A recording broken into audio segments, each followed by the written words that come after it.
O programa a seguir pode conter descrições de extrema violência e não é recomendado para pessoas sensíveis.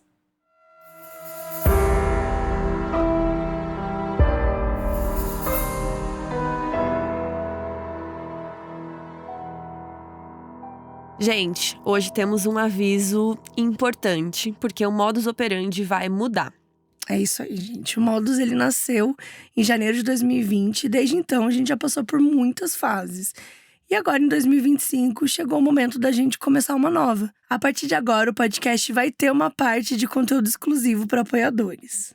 A gente sabe que vocês valorizam o cuidado que a gente tem com cada episódio. O Modus é feito por uma equipe que preza muito pela informação correta, pela pesquisa bem feita e extensa, né, que a gente faz. Só que isso tudo leva tempo. Cada roteiro é escolhido com uma atenção, passa por no mínimo 2 semanas de pesquisa.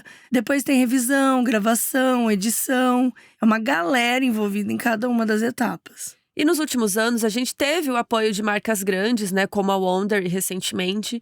Mas, nesse momento, o podcast não se sustenta sem isso, né? Vocês sabem que a Wonder saiu do Brasil. E, por ser de true crime, as marcas não têm muito interesse em fechar público com a gente, o que é muito triste, né? A gente tentou, mas a gente notou que o mercado brasileiro não tá muito pronto para isso. Eles não entendem muito bem o nosso podcast. E para continuar existindo, a gente tomou essa decisão. A gente sabe que tem gente que vai sofrer, só que a gente pensou num jeito de ser bem acessível para vocês. Geralmente, a gente posta 4 episódios no mês. E agora, 2 desses episódios vão ser exclusivos somente para os nossos apoiadores, pelo valor mensal de R$20. Se você ama o Modus, se já maratonou todos os casos e quer continuar investigando com a gente, é só acessar os links que a gente vai deixar na descrição. Você pode apoiar a gente pelo Orelo ou você pode apoiar pelo Apoia-se. Inclusive, tem um feed próprio para você ouvir pelo Spotify lá no Apoia-se. Esse mês, os episódios dos dias 22 e 29 de maio já serão exclusivos, então corre para se informar. A gente posta toda quinta-feira. Nesse mês de maio vão ser os 2 últimos episódios do mês, mas depois, no mês seguinte, a gente já vai alternar. Então vai ser um episódio aberto para todo mundo e um episódio exclusivo para os assinantes, né? Para ficar semana sim, semana não. Alternadinho. Então quem apoia vai ter episódio nas 4 semanas, né? E eu queria contar pra vocês os episódios do dia 22 e 29 pra vocês ficarem curiosos e irem lá assinar. Inclusive a gente já gravou. Sim, é verdade. E um dos episódios que a gente vai falar é do atentado terrorista que aconteceu em Mumbai. Foi em 2008, foi um ataque coordenado em diferentes locais da cidade. E um dos alvos, né, do terrorista foi aquele luxuoso hotel Taj Mahal. E a gente detalha bastante o que aconteceu nesse dia, inclusive da importância, né, dos funcionários do hotel, o quanto eles conseguiram garantir, né, a proteção e a segurança ali dos hóspedes também. Nossa, eles foram incríveis, assim, essa história é muito interessante, né, até pra entender toda a questão do terrorismo ali. E um outro episódio que a gente vai fazer é um que vocês pedem muito, que é o caso da família Pesseguini, que foi um familicídio, gente. Foi uma chacina que aconteceu aqui em São Paulo, em que 5 membros da família Pesseguini foram mortos. E teve muito debate sobre o que aconteceu, né, porque entre as vítimas estavam um casal, né, que eles eram parte da polícia militar, então ficou tendo teorias se era alguma vingança, alguma coisa assim, mas também tem a teoria que o próprio filho de 13 anos que quis matar a própria família, gente. Então, assim, é um caso muito triste e, né, cheio de teorias, então a gente convida vocês para assinarem o Apoia-se ou a Orelo, né, e participarem para ouvir, é um caso que vocês pedem muito. Então é isso, gente, os links estão na descrição. E assim você vai apoiar um conteúdo independente, feito com muito carinho. A gente vai colocar umas outras firulinhas, uns bastidores, o disclaimer que vocês gostam de mandar áudio, né, com a voz de vocês. A gente vai voltar com isso que vocês amavam. Sim. Então, assim, muito, muito obrigada por estarem com a gente até aqui, né? Obrigada, gente. Essa nova fase é para continuar fazendo o que a gente ama e esperamos vocês com a gente nesse novo capítulo.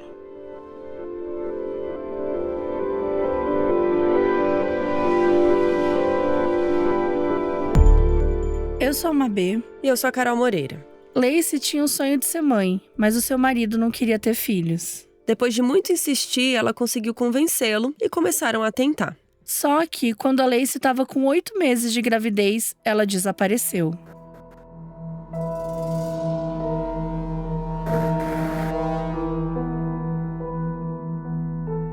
Lacey Denise Rocha nasceu no dia 4 de maio de 1975, em Modesto, na Califórnia. Ela era a filha mais nova da Sharon e do Dennis Rocha, e tinha um irmão 4 anos mais velho chamado Brent. A família dela tinha uma fazenda e desde pequena a Lacey estava lá ajudando os pais a cuidar dos animais, da plantação. E aí, quando ela tinha 2 anos de idade, os pais se separaram. E aí, ela e o irmão foram morar com a mãe. Só que elas ainda visitavam o pai na fazenda nos finais de semana. Pouco tempo depois, a Sharon começou a namorar um cara chamado Ron Gransky. Os dois nunca se casaram, mas eles estavam ali morando juntos na mesma casa e o Ron era padrasto deles, então, né, cuidava das crianças e tudo. E o Dennis se casou de novo com uma outra moça chamada também Sharon Anderson. Ela já tinha um filho de um relacionamento anterior e junto com o Dennis, ela teve a Amy, que nasceu em 84. Nessa época, a Lacey já tinha uns 8 anos. E ela sempre foi uma criança super simpática, daquelas que fala com todo mundo, vários amigos. E a família brincava que não sabia de onde ela tinha puxado, porque todo mundo ali era muito tímido, mas a Lacey era sempre muito pra frente, fazia amizade com todo mundo, até com o cara do correio, enfim. E essa tagarelice aí era a única coisa que fez a Lacey ter problemas na escola, porque às vezes a mãe dela recebia bilhete dizendo que ela tava falando demais na sala de aula, mas até aí, né, quem nunca. Mas fora isso, ela sempre foi tranquila e nunca arranjou problemas. E a Lacey amava tanto, né, ajudar na fazenda dos pais e tal, que isso acabou influenciando ela a fazer faculdade de horticultura na Universidade Politécnica da Califórnia. E foi lá, em 1994, que ela conheceu um cara chamado Scott Peterson. O Scott Lee Peterson nasceu no dia 24 de outubro de 72, na cidade de San Diego, na Califórnia. Os pais dele, o Lee e a Jack, tinham no total 6 filhos de outros relacionamentos. E o Scott era o único ali que os dois tiveram juntos. Então, o Scott era o bebê da família.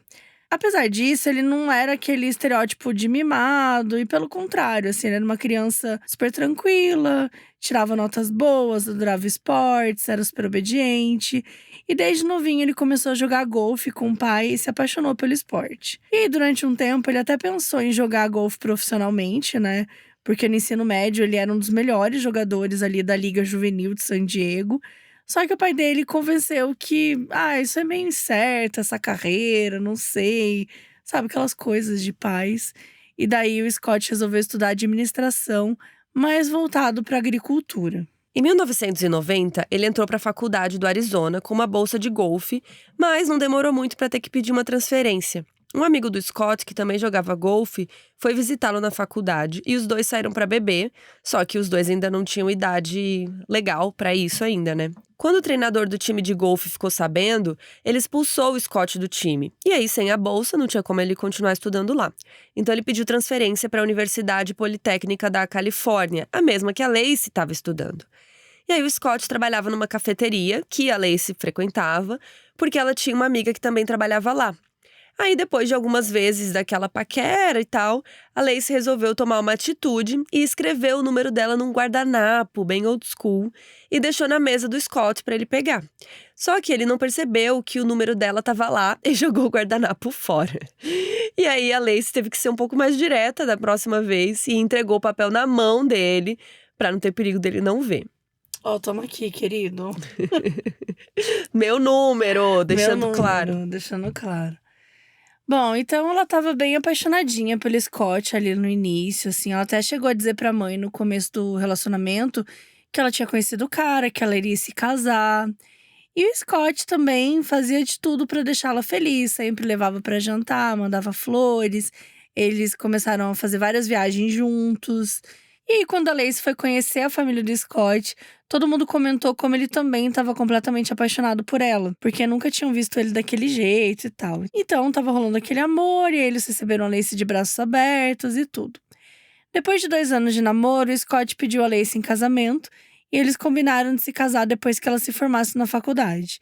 E esse casamento aconteceu no dia 9 de agosto de 1997. Nessa época, a Lacey tinha 22 anos e o Scott tinha 25. A Lacey já tinha se formado, mas por causa das transferências, o Scott estava meio atrasado ali nos estudos, né? Então ele foi só se formar no ano seguinte. Depois dele conseguir se formar, eles decidiram mudar de cidade para procurar um emprego. Só que a Lacey sentiu muita falta dos amigos e da família e eles voltaram para Modesto, a cidade natal dela, né? E aí, perto da família, ela começou a conversar muito com a mãe sobre a possibilidade de engravidar. Ela sempre quis ser mãe também, mas ela contou para Sharon que o Scott não queria ter filhos, então ela estava muito chateada. Só que, gente, isso você conversa antes de casar, né? Não depois que você já casou, que aí você vai falar, agora meu marido não quer ter filho, você já casou sabendo. Aí é complicado, né? Tem que conversar antes, né? E aí, às vezes, a Lacey ligava pra mãe chorando, assim, tipo, como que é estar grávida? Como que é ser mãe e tal? E a Sharon ficava super com pena dela, porque viu que aquilo não tava dando certo, né? Imagina, ela tava querendo muito e o cara não. Só que aí, uns meses depois, do nada, a Lacey ligou pra mãe e contou que eles tinham começado a tentar engravidar. Daí a Sharon, né, perguntou, mas você não falou que ele não queria e tal? Mas a Lacey disse que ele tinha mudado de ideia e que agora ele tava animado. Aí beleza, eles começaram, só que tava bem difícil pra Lacey, eles tentaram durante meses. E ela sempre ficava muito decepcionada, ela via as amigas tendo filhos, ela ajudava a organizar os chás de bebê. E por mais que ela tivesse, né, feliz pelas amigas, aquilo doía muito, né, porque parecia que ela era aquela pessoa que não conseguia engravidar. Até que em junho de 2002, a Lacey descobriu que ela estava grávida. Ela contou para todas as amigas, elas ficaram super animadas, né, fazendo vários planos, imaginando, né, que no ano seguinte os filhos delas iriam brincar juntos, aquela coisa toda. A Lacey e o Scott descobriram que o bebê era um menino e decidiram que iriam chamá-lo de Connor. Ele estava previsto para nascer no dia 10 de fevereiro de 2003. Aí a Lacey começou a escrever um diário, né, pra guardar de recordação todos os momentos da gravidez e tal. Escreveu lá sobre seu primeiro ultrassom, ouvindo o coraçãozinho do bebê e tudo mais. E ela tava, assim, muito animada. E as consultas estavam indo super bem, o bebê tava, né, bem de saúde e tal. Então as histórias que ela contava no diário eram sempre bem felizes. Mas, às vezes, ela contava umas coisas meio estranhas. Por exemplo, no dia 27 de outubro de 2002, ela escreveu: o Scott sentiu o bebê se mexer pela primeira vez. E eu fiquei aliviada porque eu não queria ser a única a viver um momento tão lindo. O Scott não pareceu muito empolgado, mas eu sei que ele ficou. Então, não sabemos muito bem, mas parecia que o Scott talvez ainda estivesse tentando se acostumar com essa ideia de ser pai. Talvez ele topou porque ela queria muito, mas ele talvez não estava pronto. Mas a Lacey, pelo visto, estava confiante que ele ia chegar, né, no ponto de estar feliz com tudo isso e tal. Mas era muito difícil para ela tudo isso. E principalmente porque o Scott começou a viajar muito a trabalho nessa época. Então ele começou a perder vários momentos importantes ali da gravidez. E aí, no dia 23 de dezembro, a Lacey e o Scott passaram no salão de cabeleireiro da irmã da Lacey, da Amy. E o Scott cortava o cabelo lá todos os meses, né? Então eles foram lá pra ele cortar. E aí, depois disso, eles foram pra casa. E quando deu ali umas 8h30 da noite, a Lacey falou com a mãe no telefone pra poder combinar as coisas pro dia seguinte, né? Pra ceia de Natal. E elas resolveram que eles passariam o dia 24 na casa da mãe da Lacey e o dia 25 na casa da Lacey e do Scott. E depois que ela desligou, os dois pediram uma pizza e assistiram um filme. Foi uma noite super normal. No dia seguinte, a Lacey acordou cedinho às 7 da manhã e começou a preparar as coisas para levar para casa da mãe mais tarde. Quando Scott acordou e foi para a sala, a Lacey estava vendo TV e disse que o plano dela era passear com o cachorro e depois ir ao mercado. Já o Scott disse que estava pensando em ir jogar golfe, mas estava muito frio, então ele resolveu ir pescar num lugar que ficava 145 quilômetros da casa deles. Um rolezinho. E largou a grávida lá sozinha, mas beleza. Uma véspera de Natal, sabe? Sim. Aí, às 11h30 da manhã, ele saiu de casa pra ir até a marina e terminou de pescar umas 2 e pouco da tarde. E aí, antes de sair da marina, ele ligou pra Lacey no número de casa, pro celular, mas ela não atendeu nenhum dos dois. Aí ele deixou uma mensagem na caixa postal. Na mensagem, ele falou que eram 2h15 e pediu pra Lacey buscar uma cesta que ele tinha encomendado pro pai dele. Mas que esse cara andou longe pra pescar, o quê? 1h e pouco? Vamos supor que ele levou lá 1h30 pra chegar. Então ele teria chegado… 12h30. 1h, não. Se ele levou 1h30, ele chegou 1h. Se ele voou, ele chegou 12h30, né? Aí ele chegou lá 1 hora, por exemplo. Ele pescou 1h15? Tipo, Ele pescou 1h15. foi isso Rapidão, que ele fez. pegou, enfiou a minhoca e já pegou um peixe. Já pegou. Já pegou o peixe e foi embora. E é Arrasou. meio. É uma atividade que geralmente demora mais, né? Enfim. Não, mas quem gosta de pescar, gosta de ficar lá, né? De ficar hanging, ficar pescando, conversando. Estranho, né? Mas beleza. Aí às 4h45 ele chegou em casa. Ou seja, se ele saiu 2h15… 2h30 depois. 2h30. Então, que rolê, né? Então, a ida não fez sentido. Teve que tinha trânsito na volta, será? Deve ser, né? Esquisito. Bom, era a véspera de Natal, né? Ou seja, todo mundo já tá em casa. Todo mundo já tá parado na sua própria casa. Enfim. Aí ele chegou em casa e encontrou o cachorrinho, ainda de coleira, correndo pelo quintal, solto. E não tinha nenhum sinal da Lacey. E aí depois o Scott descobriu que a vizinha deles tinha encontrado o cachorro correndo na rua, sozinho. E aí a vizinha tinha levado o cachorrinho de volta pra casa deles, né? E como o portão tava destrancado, ela só colocou ele pra dentro. E aí o Scott achou, bom, a Lacey deve ter ido mais cedo pra casa da mãe, né? Então, de boas. E daí ele tirou a roupa que ele tava usando e colocou ela pra lavar. E ele colocou pra lavar só essa roupa que ele tava usando. Ele não colocou outras roupas da máquina, assim, pra lavar. Foi só aquela. Porém, não acho isso tão suspeito, porque homem, né, é preguiçoso. Mas desde quando que homem lava roupa, assim, se dessa época aí? Começa já por aí, Com todo né? respeito ao meu pai nunca lavou uma cueca. Então, assim… E meu pai gosta de pescar. Eu já meio que já trouxe. Porque você chega fedido da pescaria, né?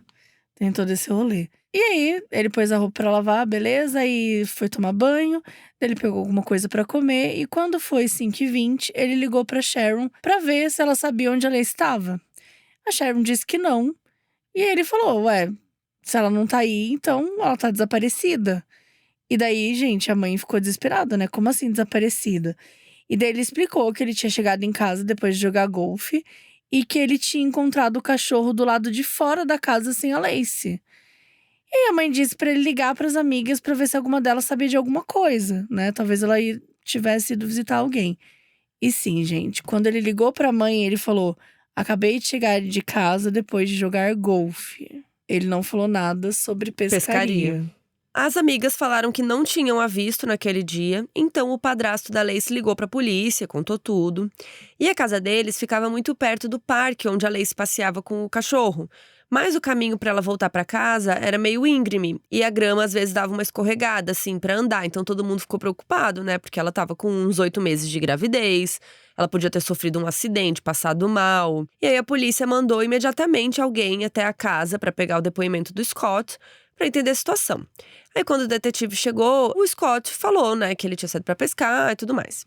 E o Ron, que é o padrasto da Lacey, né, ele ficou surpreso quando ele soube que o Scott tinha ido pescar, porque ninguém sabia que ele tinha um barco. E quando a Sharon perguntou por que ele não tinha contado sobre o barco, ele disse que queria fazer uma surpresa pro Ron, porque sabia que ele adorava pescar.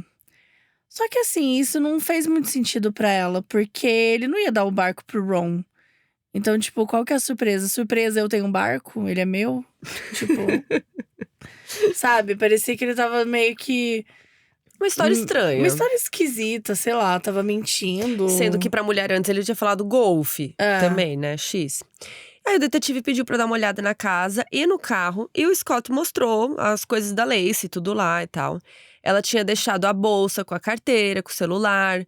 E o carro dela ainda estava na garagem. O Scott entregou pro detetive o recibo que mostrava que ele tinha ido pra marina e tirado o barco dele pra pescar. E enquanto estavam examinando a casa, o detetive estava ouvindo o Scott conversar com outro policial. E ele disse que tinha usado uma isca específica lá na pescaria. E aí, o Scott entregou um recibo que mostrava que 5 dias antes ele tinha comprado tudo o que precisava para pescar naquele dia, né, específico. E essa isca que ele tinha falado ainda estava dentro desse saco de compras. Então, assim, tipo, ele não tirou do saco, não abriu o saco. E detalhe, o recibo só mostrava uma unidade daquela isca. Tipo, ele foi para pescar uma unidade de peixe. Como que não, faz? E ele não usou a isca, ele deixou no usou saco? Como ela? Tipo, ele pediu emprestado aquela isca pra outra pessoa. Comprou pra quê? Bom, a gente já sabe, você já sabe, estamos cansados de saber que os cônjuges sempre são os principais suspeitos em casos assim, por motivos muito tristes, né? Que muitas vezes eles são realmente culpados. Enfim, o detetive deixou claro para Scott que antes de qualquer coisa, era obrigação dele eliminar o Scott da lista de suspeitos. E aí o Scott entendeu, beleza, e foi para a delegacia para ser interrogado. E aí tá, ele explicou aquela história de ter ido pescar, de que ele tinha voltado para casa quase 5 da tarde, que ele tinha encontrado o cachorro no quintal, etc. E depois começaram a falar sobre o casamento deles, né, para tentar saber um pouco mais. E o Scott falou que tava tudo bem, que eles estavam casados há 5 anos, que eles não tinham nenhum problema específico. Ele foi super simpático, foi super aberto, né, a ajudar a polícia e até concordou em passar por um teste de polígrafo. Em poucas horas, o país inteiro estava sabendo que a Lacey tinha desaparecido em plena véspera de Natal. A polícia estava procurando por ela de helicóptero, de barco, a pé, até de cavalo por toda a cidade. Imediatamente, a família ofereceu uma recompensa de $125 mil para qualquer pessoa que tivesse alguma informação sobre o paradeiro dela. O Scott deu uma entrevista dizendo que tinha certeza que ela ainda estava viva, que alguém tinha sequestrado ela. Os pais também deram várias entrevistas, várias coletivas de imprensa, pedindo para que ela fosse solta e tal. E as amigas dela que não moravam mais na cidade até foram lá para a cidade, né? Viajaram até lá, ajudaram a distribuir cartazes, organizar buscas. Nas coletivas de imprensa, os jornalistas tentavam extrair qualquer informação da polícia, mas eles não tinham nenhuma evidência assim para oferecer. Então as perguntas começaram a focar no Scott. Eles queriam saber se a polícia tinha certeza que ele estava pescando, se tinha alguém para confirmar, tinha testemunha, ele foi investigado. Mas o detetive se negava a responder qualquer pergunta sobre ele e dizia que não iria discutir aquilo naquele momento. E a família da Lacey também se recusava a pensar que o Scott tinha alguma coisa a ver com esse desaparecimento. E daí, em uma dessas coletivas, a irmã da Lacey disse: o Scott tem todo o nosso apoio e não acreditamos nos rumores de que ele tem culpa no sumiço da Lacey. Só que começou a ficar estranho para todo mundo que estava assistindo as entrevistas, porque o Scott nunca queria participar.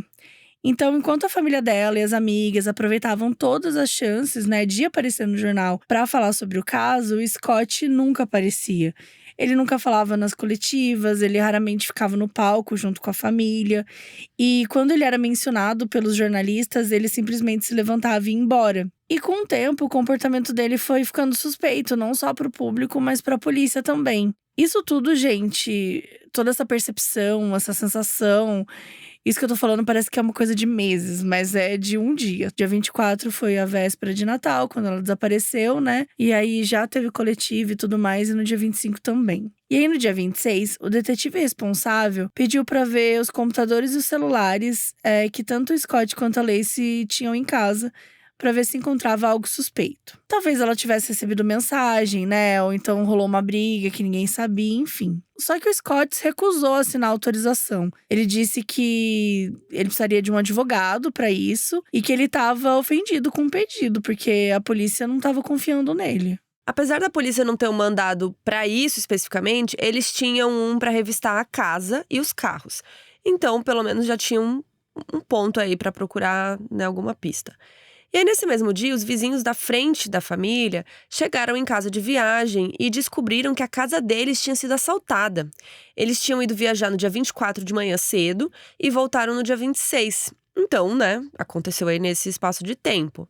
Aí a polícia achou que o assalto poderia ter a ver com esse desaparecimento da Lacey, né? Muita coincidência, assim, 2 crimes tão próximos, né, nas datas, no local. Aí eles começaram a pensar, talvez, será que ela viu os assaltantes na hora que eles estavam saindo da casa? Daí eles levaram ela, né, pra ela não contar pra ninguém, alguma coisa assim.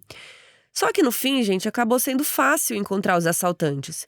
Eles colaboraram super rápido com a polícia, principalmente quando eles descobriram que eles eram suspeitos do sequestro da Lacey. Eles falaram, não, a gente roubou a casa no dia 26 mesmo. Aí eles devolveram tudo que eles tinham roubado. Não, a gente roubou a casa. A gente apenas roubou. Tá? Sequestro, essas coisas, não. E eles falaram, gente, faz um teste de polígrafo aí, eu não tenho nada a ver com essa história, né? Os caras queriam se limpar a barra desse sequestro. E eles fizeram o teste de polígrafo, eles passaram, e eles também tinham álibis pro dia 24. Então, realmente parecia que no fim não tinha nada a ver mesmo. Mas a família do Scott achou aquela história muito estranha, porque a casa estava cheia de repórteres já no dia 26. Né? Tipo, a Lacey já tinha sumido, então era um momento meio ruim pra você tentar assaltar uma casa na frente. Gente, tá acontecendo uma coletiva de imprensa da polícia. Você assalta uma casa do lado da coletiva. Tipo, às vezes não foi no mesmo momento, mas mesmo assim, né? Esquisito. Só que os assaltantes falaram isso, tipo, a gente não tinha ideia do caso da Lacey. Então, quando eles viram os carros parados, eles não repararam que eram repórteres. Pra eles era, tipo, só um bando de carro na rua. O que faz sentido porque era meio véspera de Natal, né? Então é meio que esperado, assim, tipo, sei lá, família. Família tá aí, né? A coisa toda, assim. Tipo, não era como se tivessem várias viaturas da polícia, sabe? Eram vários carros parados, porque tinha reportagem e tudo mais. E aí, no fim, a polícia acreditou nessa versão. Mas prendeu eles, né? Pelo assalto na casa que ainda era um crime. Eram assaltantes. Bom, quando finalmente conseguiram mandado para os eletrônicos da casa, né, dos Peterson, a polícia descobriu algumas coisas que não estavam batendo com a história do Scott. Ele falou que tinha ido pescar, né, naquele dia 24, só que parecia que ele já estava se preparando há um tempo. Porque no dia 8 de dezembro, ele tinha pesquisado a maré de São Francisco Bay, que foi onde ele disse que tinha ido pescar. Como a gente comentou, isso estava a 145 quilômetros da casa, né? É bem longe, assim. E assim, estranho, né? Tinha lugares bem mais perto ali pra poder pescar e tal. E aí, nesse dia seguinte, né, no dia 9 de dezembro, o Scott comprou o barco. Mas ele só comprou a licença pra pescar no dia 20. 4 dias, né, antes do crime acontecer. E na hora de revistar o barco, eles encontraram uma âncora e o Scott disse que ele só tinha feito uma mesmo. Só que eles acharam evidências de que isso não era verdade. Primeiro que a âncora estava dentro do barco, mas não tinha nenhuma corda para jogá-la na água. Amo, você só joga e perdeu a âncora, acabou. Não faz sentido. Exatamente. E aí depois eles checaram a garagem da casa e viram que tinha umas marcas que apontavam para 2 âncoras. E daí os policiais acharam que Scott tinha, né, talvez jogado uma âncora na água com a corda e ficado com a outra dentro do barco. Ainda dentro do barco, encontraram um alicate de ponta fina com um fio de cabelo longo e escuro enrolado nele.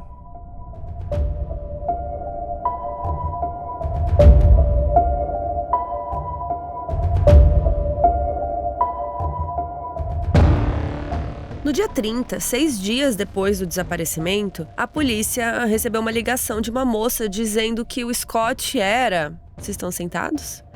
Que o Scott era seu namorado. O relacionamento já rolava há meses e eles se falavam pelo telefone todos os dias, inclusive depois do desaparecimento da Lacey. O nome dela era Amber Frey, tinha 27 anos, e ela contou que tinha começado a namorar com ele em novembro, um mês antes da Lacey sumir. A polícia pediu pra Amber não contar pra ele, né, da polícia e tal, que ela tinha falado, e os policiais foram pra casa dela na mesma hora, né, pra saber melhor esse papo aí. E chegando lá, a Amber tinha todas as provas de que ela estava falando a verdade, gente. Ela tinha cartas escritas por ele, mensagens na caixa postal, fotos deles juntos, inclusive em festas.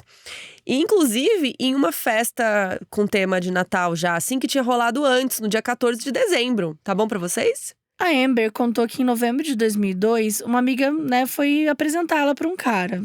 Eu conheço um cara simpático, bonito, que tá procurando um relacionamento sério. E a Amber era mãe solo, então ela não queria, tipo, alguém só pra pegar, assim. Ela queria um parceiro pra vida, que, né, cuidasse do filho dela também, tudo. E daí ela conheceu o Scott e ela sentiu que era o cara ideal, assim. Ele queria tanto casar que ele já era casado, né? Exatamente. Que loucura. E ele contou pra Amber que ele morava em Sacramento, olha só. Que fica ali mais pro norte da Califórnia. Só que a gente conhece aqui, a verdade… E ele morava em Modesto, né, gente? Mas enfim, ele contou pra ela que morava ali em Sacramento. E que como ele tinha que viajar muito a trabalho, então ele acabava encontrando ela por ali. Porque a casa dela supostamente ficava no caminho entre Sacramento, né, e a casa dele. O Scott disse pra ela que nunca tinha se casado e que nunca quis ter filhos, mas que amava a filha que ela já tinha lá, né, da Amber, e que a Amber era o suficiente pra ele e tudo mais. E tudo isso era muito bom pra ela, né, ver que ele se dava bem com a filha dela, ele tratava ela muito bem, levava rosas sempre que eles se encontravam, levava pra jantar, pra viajar, né, coisas que ele fazia com a Lacey também no início do namoro. Então tava tudo indo muito bem. Até que um cara que trabalhava com o Scott, por acaso encontrou aquela amiga da Amber, que tinha os apresentado, e mencionou pra ela que o Scott era casado. Só que isso foi uma bomba pra amiga, né? Porque esse cara, ele não sabia que o Scott tinha amante, nada. Ele só tava, sei lá, comentando, não, porque não, a esposa dele, sabe? Quando você fala uma coisa assim, você não sabe que isso é um segredo, né? Porque todo mundo sabia que ele era casado. E aí a amiga ficou chocada e ligou pro Scott, ficou, né? Falou, como assim você é casado, não sei o que lá. Falou pra ele contar pra Amber imediatamente, porque senão ela mesma contaria. E daí no dia 9 de dezembro, né, no mesmo dia que o Scott comprou o barco, ele ligou pra Amber e perguntou se ela tava em casa, porque ele tava a fim de conversar. E aí, quando ele chegou lá, ele começou a chorar e falou que tinha mentido sobre ser casado. Que a verdade era que a esposa dele tinha morrido. E aquele era o primeiro Natal que ele passava sem ela, então ele tava muito triste. E a Amber ficou super mal, né, com o que ele contou, mas não quis fazer nenhuma pergunta, porque ele tava ali super chateado, né, e quis deixar ele passar por aquele momento dele ali. E ela acabou perdoando ele por ter mentido e os dois continuaram namorando, beleza. E aí, semanas se passaram e um amigo da Amber ligou pra ela dizendo que tinha visto uma notícia no jornal. A de que uma mulher grávida chamada Lacey Peterson tinha desaparecido. A notícia não tinha uma foto, né, do Scott, tinha só o nome dele. E a Amber ficou muito mal, assim, ela não conseguia parar de chorar. Gente, imagina, né? Tem toda essa história de que o cara, tipo, desculpa, eu menti que eu sou casado, mas é porque minha mulher morreu. Aí ela já ficou super mal, mas beleza, nossa, o cara ficou mal, né? Ele não quis contar da esposa dele. Depois a gente vai falar sobre isso. Aí passa semanas e descobre que não, na verdade, a esposa dele acabou de morrer. E ele era casado. Depois de que ele falou isso. Depois do que ele falou isso. Tipo. Assim, tudo muito esquisito também, né? Porque se eles conheceram em novembro, como que do Já tá nada amando. já tá amando, já, tipo, você já confia o suficiente pra, tipo, eu quero trazer ele pra minha vida. Tudo muito intenso, né? Muito novo também. Mas não tô falando isso de forma alguma pra culpar ela, tá, gente? Porque o culpado, o que a gente tá comentando aqui é o absurdo do que ele tá Da fazendo, situação, da é. situação. Mas também é importante frisar que tava tudo super intenso, né? Indo tudo muito rápido demais. E aí, óbvio que ela ficou muito mal por, de repente, descobrir na televisão aquilo tudo, né? Ela não conseguia entender, né? Pô, um cara tão incrível. Como é que ele pode ter a ver com o desaparecimento da esposa, sabe? Ela resolveu procurar a polícia pra contar tudo que ela sabia. Então foi aí que a Amber entrou em contato com eles. Aí ela explicou toda a história e o que mais chamou a atenção da polícia foi o fato de que o Scott tinha contado pra ela que a esposa tinha morrido no mesmo dia em que ele comprou um barco. Bem suspeito, né? Então pediram pra Amber fingir que nada estava rolando e colocar um gravador no celular dela pra eles ficarem ouvindo as conversas. O Scott tinha contado pra ela que no dia 31 ele estaria em Paris pro ano novo e ele ia ligar pra ela de lá. Aí os dois conversaram e ele disse que tava uma loucura perto da Torre Eiffel, que tava, né, os fogos, que não sei o que tava lindo. E a Amber, do outro lado, foi atriz, assim, né, fingiu que não sabia. Imagina que dor você ter que fazer essas coisas, né, de fingir com a polícia ouvindo e tal. Falou que não sabia, não sei o quê.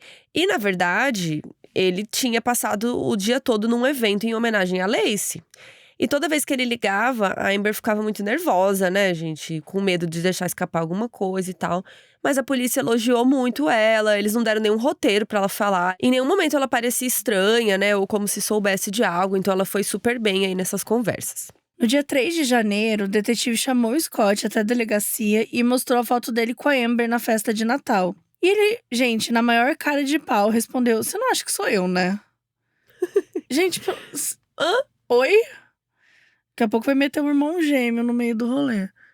Enfim, o Scott estava tranquilo, ele realmente parecia que ele achava que ia conseguir convencer o detetive. E o detetive resolveu deixar ele pensar que sim, que ele estava sendo enrolado. E alguns dias depois, o Scott ligou para Amber e disse que tinha que confessar uma coisa. Ele falou que ele não estava viajando naquelas últimas semanas, porque na verdade estava procurando pela esposa que tinha desaparecido. Gente, assim, o negócio estava aparecendo nos jornais, ele achou mesmo que a Amber não ia saber. É. Né? Tipo assim, que ela não tem acesso às notícias. Tipo, cara… Ela vive numa caverna. E aí ela fingiu que ela não sabia de nada. Ela fez todo um teatro, né? Como se ela estivesse ouvindo a história pela primeira vez. E o Scott fez, tipo, parecer que ele era uma vítima, sabe? Que ele não tinha mentido pra Amber. Porque ele só disse que ele tinha perdido a esposa e não que ela tinha morrido. Só que assim, oi? Mas sua esposa tá desaparecida e você tá aqui com sua amante também? Exato, tipo assim, sua esposa acabou de desaparecer e você supera indo numa festa pegar mulher. Tipo, que lixo de pessoa você é. E aí, no dia 8 de janeiro, a polícia juntou uma quantidade gigantesca de mergulhadores pra vasculhar São Francisco Bay, né? Que era onde o Scott tinha dito que tinha ido pescar. E a polícia tinha colocado um rastreador no carro do Scott e viram que ele estava indo e voltando da marina de onde os barcos estavam saindo. Ele ia até lá, ficava olhando uns 5 minutos sem falar com ninguém e ia embora. Depois ele voltava e fazia a mesma coisa de novo. Tipo, ele fez isso umas 4 vezes até ir embora de vez. E no fim do dia, a polícia acabou não encontrando nada e encerraram as buscas. Uns dias depois, a polícia ficou sabendo que as fotos do Scott com a Amber tinham vazado e que os jornais já estavam para escrever uma matéria, né? Imagina, é rapidão. Só que eles ainda não tinham contado para a família da Lacey, todo esse caso da Amber, nananã. Então eles tinham que falar com a família antes de sair no jornal, né? Uma cortesia, a polícia que já sabe disso, informar a família, né? Aí no dia 15 de janeiro, a polícia chamou a família da Lacey até a delegacia para contar tudo isso, né? A Sharon, a mãe da Lacey, já estava desconfiando há alguns dias que ele podia estar envolvido no desaparecimento da filha, mas não queria acreditar nisso, né? E ela ficava pensando, tipo, se a Lacey voltar segura e ela souber que eu desconfiei do marido dela, ela ia ficar muito chateada, sabe essas coisas assim? Só que, com a descoberta de que o Scott estava tendo um caso, ela não tinha mais por que negar que ele tinha motivo para estar envolvido. Então a família da Lacey parou de apoiar o Scott publicamente e soltou um depoimento dizendo que ele tinha mentido e queriam que ele contasse tudo para a polícia. No dia 23, a Amber teve que participar de uma coletiva de imprensa para responder as perguntas dos jornalistas e ver se eles deixavam em paz. A gente falou que teve que participar porque, na real, foram dias com repórteres plantados na porta da casa dela. Ela não conseguia ir para lugar nenhum sem alguém tentar, né, perguntar e querer saber um pouco sobre a história. Então, ela e a polícia decidiram que era melhor fazer uma coletiva, juntar todo mundo e tentar acabar com isso. E aí, quando acabou essa coletiva, as amigas da Lacey foram conversar com ela, com a Amber, e agradeceram muito a ela por ter sido corajosa, por ter contado o que sabia pra polícia, né? Porque ela não precisava ter se envolvido. E muito importante ela ter falado isso, porque, gente, ela não tava errada, né? Não é que ela sabia da situação. De fato, ela foi enganada, né? Ela também foi vítima nessa relação aí com o Scott. Então, muito legal que as amigas da Lacey também, de certa forma, se aproximaram da Amber ali, né? E agradeceram. E, bom, depois que aconteceu a coletiva, o Scott continuou ligando pra Amber. E falou que estava muito orgulhoso dela, que tinha ficado muito triste quando viu ela chorando na coletiva, mas que estava impressionado pela força. Gente, assim, a cara de pau, né? Do cara olha isso. Ligar e falar Gente, pelo amor de Deus. A autoestima do homem. É absurdo, assim. E, cara, ela tava muito mal de falar com ele. Ela não queria mais falar com ele. Então, ela pediu pra polícia e perguntou se podia parar, né, as ligações e tal. E eu fiquei com um pouco de pena da Amber aqui, né? Porque ela se viu numa situação que ela quer ajudar, que ela quer que a Lacey seja encontrada. Mas, cara, ao mesmo tempo, que inferno que a sua vida virou, sabe? Sim. Tipo, isso não tem nada a ver com isso. É muito chato. E a polícia falou, olha, fica tranquila, pode parar.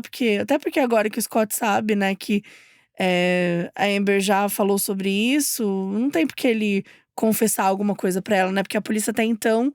Isso era o triunfo deles, né? Tipo, vamos deixar ela sem essa descoberta pra caso ele fale alguma coisa, enfim. E aí, com a descoberta do caso, a mídia se voltou totalmente contra o Scott. A família da Lacey já tinha parado de apoiá-lo, então meio que não tinha mais ninguém pra tentar amenizar essa possível culpa dele. E ele resolveu começar a dar entrevistas pra conseguir contar o lado dele da história. E ele deu uma entrevista pro Good Morning America, que é um programa nacional e tal. E ele falou que não tinha nada a ver com o desaparecimento dela, que ele não tinha nada a esconder. E que, inclusive, tinha contado pra polícia sobre o caso dele com a Amber desde o primeiro dia. Só que assim, gente, cá entre nós… Não, é mentira, ele não fez isso. Existe uma gravação desse primeiro interrogatório e é muito fácil provar que ele mentiu aí nessa entrevista. Ele disse no programa que a Lacey sabia tudo sobre o caso, que ela não tinha ficado chateada. Ô, gente, imagina, né? Você descobre que seu marido tá tendo caso e fala, ah, não, tranquilo, beleza. Que então, como ela não tava nem aí pro caso dele, ele não tinha motivo pra matá-la. Olha… E essa entrevista foi um tiro no pé, né, do Scott, porque ninguém acreditou nele. E daí ele resolveu chamar outros repórteres pra casa dele e dar outras entrevistas. E aí, nessas novas entrevistas, ele sustentou essa história de que a Lacey sabia do caso com a Amber e por isso que ele não tinha falado sobre isso. Ele falou que o caso extraconjugal não era relevante para a investigação, que ele não queria perder o tempo dele falando disso, que o foco era procurar a Lacey, não ficar discutindo a vida pessoal. E ele nunca citava o filho, né? Ele sempre falava da Lacey, mas nunca falava sobre o filho deles, né? Porque quando ela desapareceu, ela estava grávida. Então, quando perguntavam isso pra ele dizia que era difícil demais falar sobre isso, que não ia se pronunciar. E aí, no dia 18 de fevereiro, a polícia revistou a casa do Scott e da Lacey pela segunda vez. Eles descobriram que ele tinha vendido o carro da Lacey e tinha pedido, né, para um corretor para tentar vender a casa. E aí, lá dentro, eles perceberam que ele tinha se livrado de várias coisas dela e mudado coisas de lugar. E assim, gente, tem pessoas que perdem, né, membros da família e tal, que passam anos, décadas, que o quarto dela tá a mesma coisa, né? É muito difícil você… que a pessoa desapareceu, né? E você, do nada, sair desapegando e vendendo as coisas dela. Tipo, você vai vender o carro de uma mulher desaparecida? Eu acho que a gente não pode julgar o tempo que cada um leva o luto e tal. Só que neste caso, é bem óbvio que, tipo, não tem nem 2 meses direito. Não, tipo pelas assim, minhas contas não tem. aqui. Foi fevereiro. E ela está desaparecida. Exato. Ela pode voltar? Isso, geralmente, quem faz esse tipo de coisa é porque já sabe a resposta. Que ela não vai voltar. Por que eu vou deixar o carro dela aqui? Vamos vender e ganhar dinheiro. Vamos vender e ganhar dinheiro. Então, assim, e o que ele sabe, né? Não, então… e como assim vender a casa? Tipo, se a mulher dele voltar, ele vai ter vazado? Não, olha, bizarro. E aí, como a gente disse, né, ele tinha mudado várias coisas de lugar. Então tinha um quarto que era do Connor, né, que era o bebê deles. E esse quarto passou a ser usado como depósito, tava tudo bagunçado. Então, assim, ele tinha zero apego, ou ele parecia saber alguma coisa que a polícia não sabia, né? Então, assim, se tinha alguém esperando que ela fosse voltar, não era ele. E aí, mas de qualquer maneira, a revista que a polícia fez também não trouxe nada de novo para a investigação em si, mas também não ajudou aí na imagem do Scott. Aí depois disso, o caso esfriou por um tempo. Até que, 2 meses depois, um cadáver foi encontrado na Baía de São Francisco.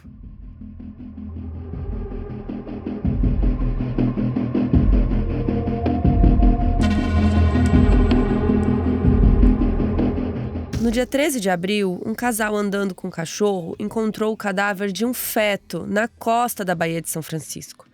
E aí, no dia seguinte, uma pessoa que estava correndo ali na mesma região encontrou parte do cadáver de uma mulher a menos de 2 quilômetros de onde o feto tinha sido encontrado. E essa região era a mesma que o Scott tinha ido pescar, entre aspas, né, no dia em que a Lacey desapareceu. E claro, né, gente, que mesmo antes de reconhecer, a polícia já suspeitava, né, tinha quase certeza que era a Lacey e o Connor, né.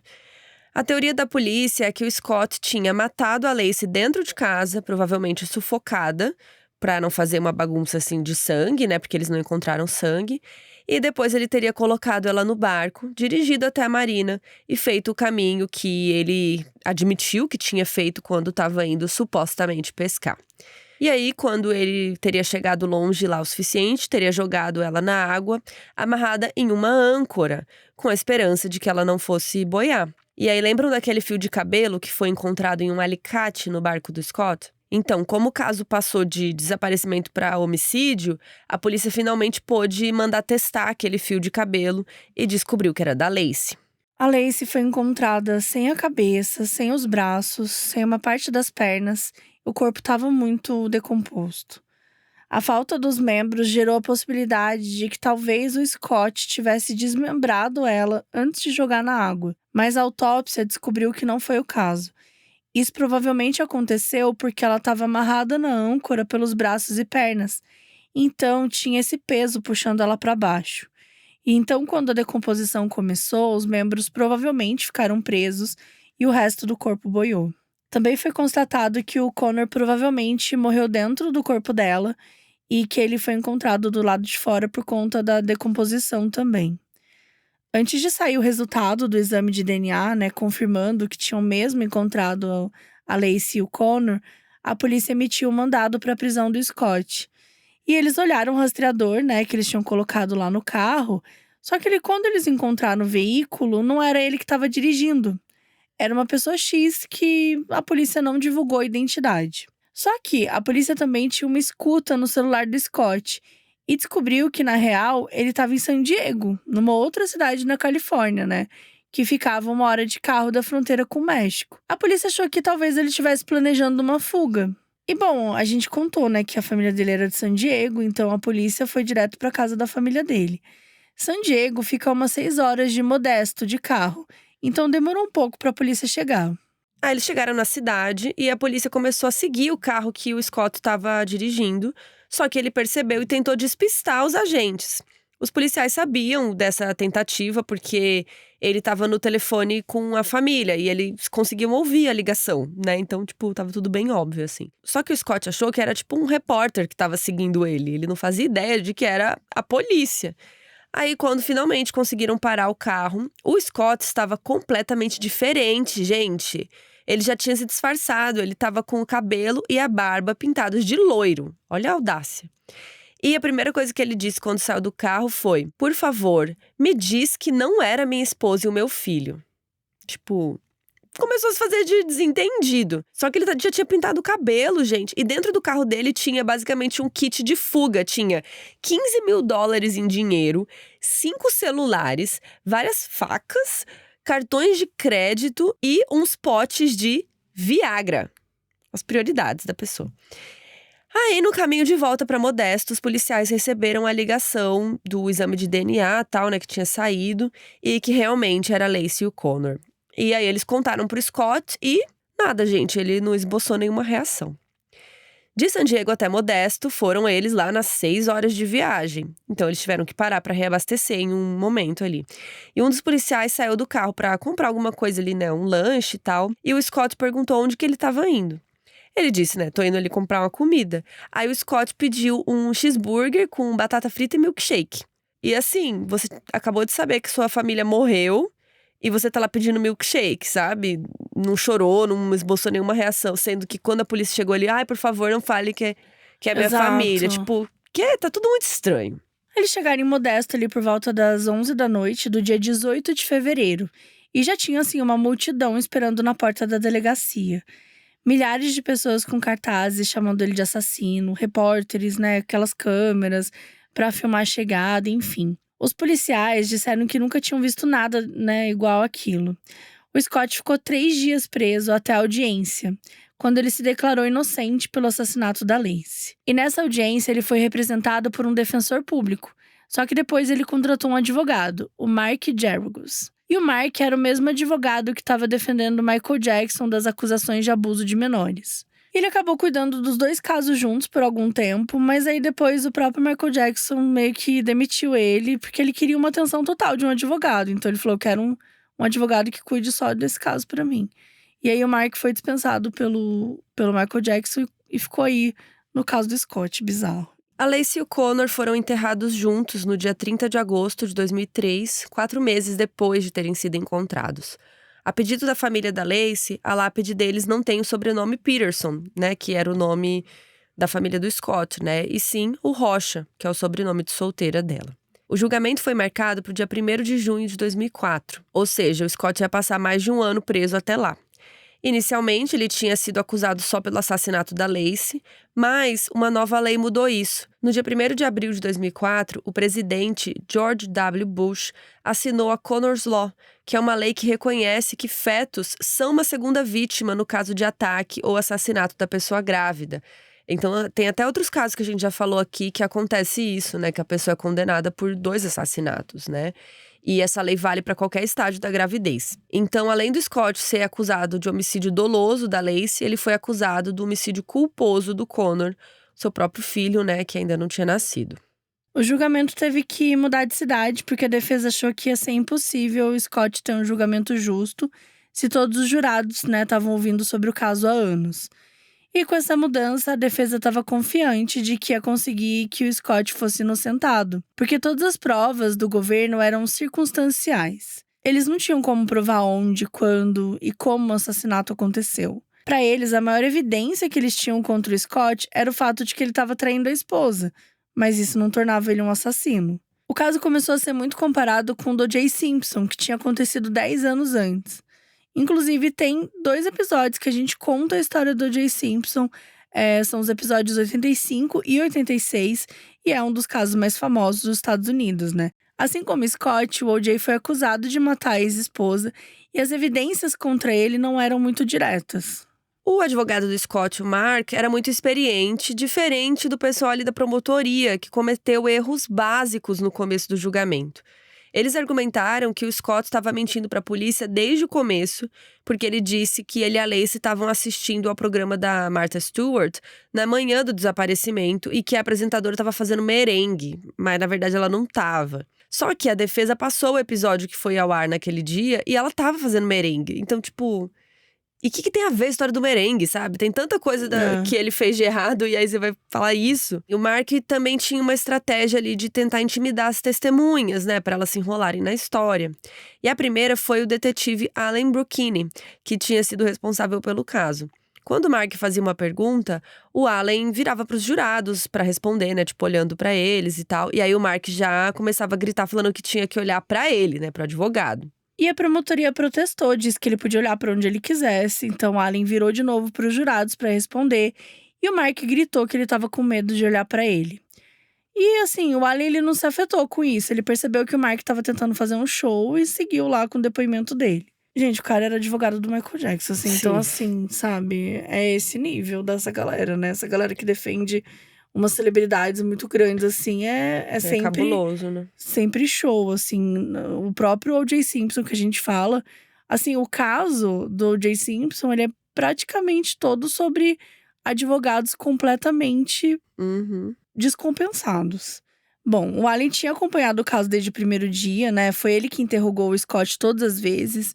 Então, ele podia falar sobre todas as inconsistências da versão do Scott. Como o fato dele ter escondido o caso com a Amber e depois falou pra todo mundo que tinha contado pra polícia no primeiro dia, ou pelo fato de que ele contou pra algumas pessoas que tinha ido jogar golfe, mas pra outras que tinha ido pescar. E como ele falou que estava colaborando completamente com a investigação, mas que ele não deixou a polícia olhar o celular e o computador, né? Então, provavelmente ele estava tentando esconder ali o caso com a Amber, entre outras coisas. A Amber, aliás, era a principal testemunha da promotoria. O Mark tentou intimidá-la, assim como tinha feito com o Allen, né? Mas isso também não funcionou.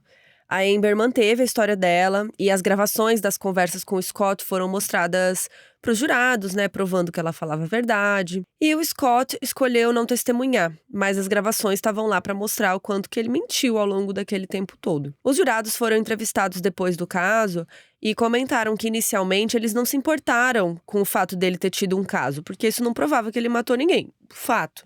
Só que, quando eles ouviram ele tentando se justificar pra Amber, dizendo que nunca tinha traído ela, que não podia explicar o que estava acontecendo com a Lacey e tudo mais, eles perceberam que não era só uma traição, né, gente? Parecia que ele achava que o que tinha acontecido com a Lacey grávida simplesmente ia desaparecer e ele ia conseguir viver uma vida nova com a Amber sem consequência, tipo, do nada. Arrumei uma namorada, vou matar minha esposa aqui e vou namorar com ela, pronto, fim. Inclusive, isso dele falar com a amante, né? Como se eles pudessem seguir a partir dali, como se a esposa fosse só um erro, né? Parecia que era essa a ideia. Vou apagar assim, aqui esse negócio. Vou deletar esse problema aqui da minha vida e vou resolver. Me lembrou muito aquele caso da Shannon Watts, né? Que a gente tava olhando aqui, ele é baseado… Tem um episódio do Modus Operandi, que é o episódio 41, né? Isso. Que você falou, a gente fez em 2020, gente. Faz tempo esse episódio. É um episódio muito triste, né? Tem um documentário da Netflix, que é cenas de um homicídio, né? A família vizinha. Que o documentário é todo utilizando cenas das redes sociais, porque a vítima, ela filmava muito, mostrava muito e tal. E da polícia, E da própria polícia, porque a polícia gravou toda a investigação, o interrogatório, a busca, né, na casa. Então, a gente tem muito material, assim, dessa história. E me lembra um pouco, né, essa coisa de falar como… É isso, não, minha mulher já morreu, por isso que eu menti pra você, né? Aquelas coisas todas que ele falava pra Amber. É muito triste, porque a gente vê que tem muitos homens mais dispostos a matar a esposa do que pedir um divórcio, do que pedir pra separar. Separa, gente! Do que dizer, eu falei pra você que eu tava preparado pra ser pai, mas eu menti, eu não tô, não quero. Ou também, pra que foi ter filho, se ele falou que ele não queria?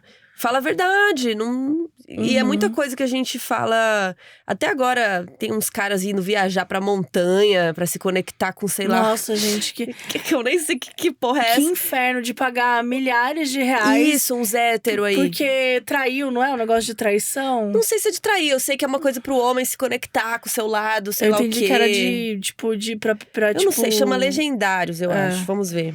Mas é uma coisa super idiota. Aqui, ó, Legendários é um movimento que busca a transformação de homens, famílias e comunidades por meio de experiências que levam os homens a encontrar a melhor versão de si, nananã. Devolvemos o herói a cada família. Enfim, é um negócio pros homens irem…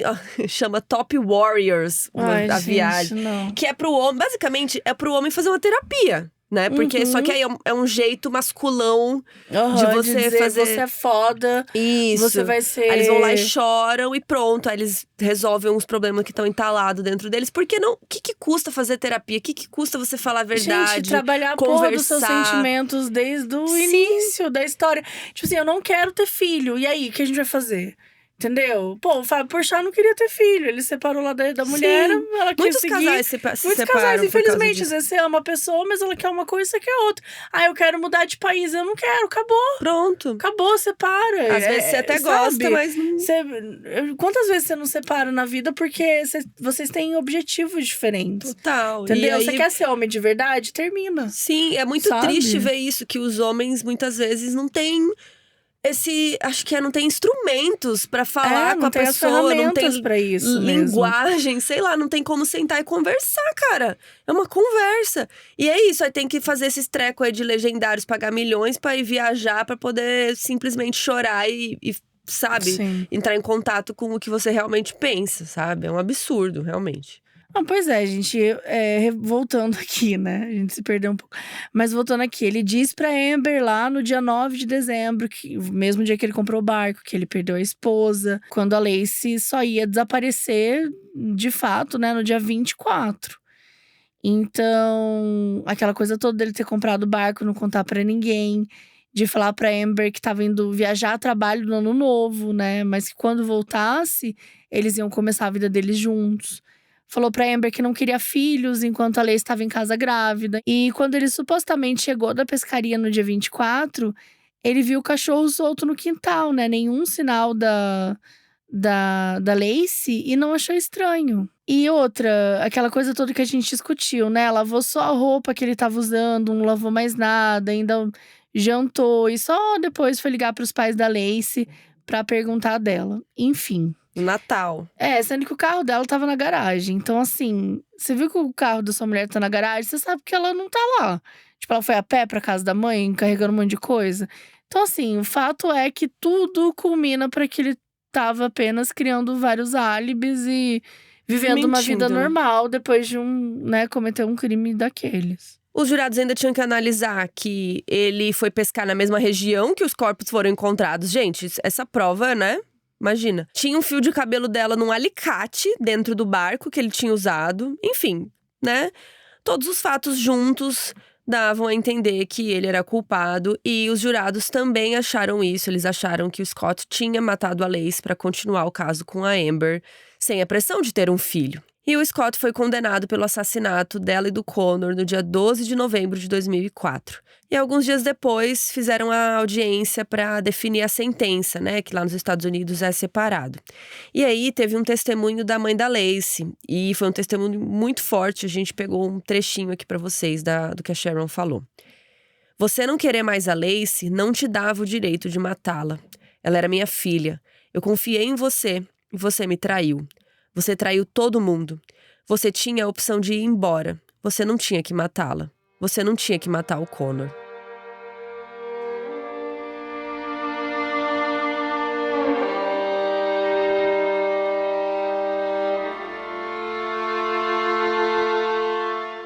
Scott foi sentenciado à pena de morte. E todas as pessoas condenadas à pena de morte têm o direito de apelar a decisão. O primeiro pedido do Scott aconteceu em julho de 2012, 7 anos após a prisão. A defesa argumentou que o Scott não tinha tido um julgamento justo, porque a imprensa tinha colocado todo mundo contra ele. Então, era impossível os jurados terem sido imparciais. Esse primeiro pedido foi negado, mas eles continuaram tentando. Uma cunhada do Scott, chamada Jane, até fez faculdade de direito para poder lutar pela inocência dele. A gente vai falar agora alguns livros e conteúdos para vocês que gostam. A gente sempre deixa tudo no nosso site, modusoperandipodcast.com. Sempre tem uma página para cada episódio, só você procurar lá. Esse aqui é o 261, que você encontra vários conteúdos, fotos de cada caso. Em 2005, a Anne Bird, irmã do Scott, lançou o livro Blood Brother. Em português, o título inteiro seria Irmão de Sangue, 33 razões pelas quais o meu irmão Scott Peterson é culpado. E ela conta a experiência dela com o irmão, tudo que ela achava suspeito sobre ele e tal. E segundo ela, ele sempre foi manipulador. E esse era um lado que muitas pessoas não sabiam, né? Não enxergavam. Em 2006, a Sharon, a mãe da Lacey, lançou um livro chamado For Lacey, A Mother Story of Love, Loss and Justice, que seria a história de amor, perda e justiça de uma mãe. O livro é uma biografia da Lacey, e todo o dinheiro arrecadado com a venda foi para um fundo que se chama Lacey and Connor Search and Rescue Fund, que a Sharon fundou em 2006 para ajudar a procurar pessoas desaparecidas.